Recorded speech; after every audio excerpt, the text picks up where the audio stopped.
Labis ang pagsisisi ng isang lalaki sa pagpapatira ng libre sa kamag-anak ng dati niyang karelasyon.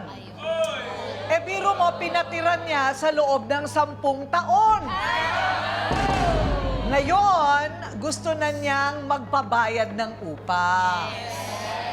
Pero ayaw pumayag ng nakatira. Katwiran nito, matagal na raw siyang nakatira dito ng libre. Kaya ang bahay mo, bahay ko na rin. Ayun.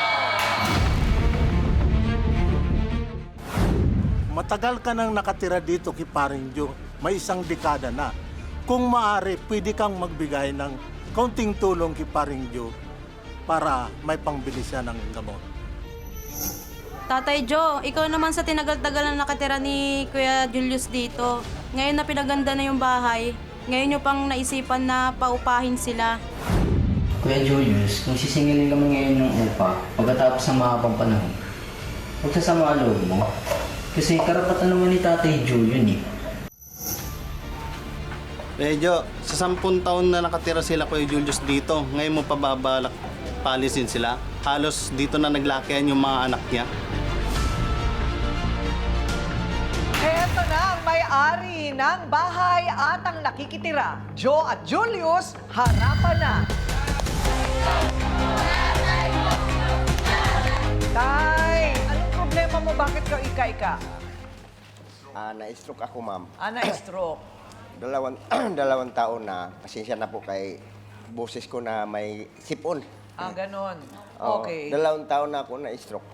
Okay. Ngayon, Hindi ba kayo nagte-therapy? nagtitirapi po. Pero ngayon, natigil kasi walang pinansyal. Wala na akong kwarta. Ayun. Hindi ka makapagtrabaho. Hindi ko makapagtrabaho kay wala disable. Oo. Okay. Ngayon, gusto kong mangyari kay Julius na kay wali man siya magbigay ng financial kahit magkano, gusto ko na mag-upa naman.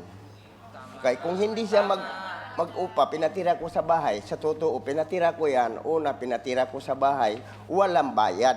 Kasi may trabaho pa ako noon. Anong trabaho nyo dati? Driver po. Driver. Oo. Ng Driver po na sa pamilya? family driver. Family driver. Oo. Family driver. Ngayon, kailangan ko ng tulong nila. So, hingi ako ng tulong sa kanila. Pero ang sabi ng asawa niya, wala daw siyang pera. Ipatigil ang therapy ko, wala daw siyang pera na may ano. So, matagal daw yung gumaling, ipatigil. So, ngayon, ang nasabi ko, so dito man kayo nakatira, wala naman kayong bibayad. Umalis na lang kayo, kay paupahan ko ng iba. Kay wala man akong income. Kung nagbigay sila ng financial sa akin, hindi ko sisingilin.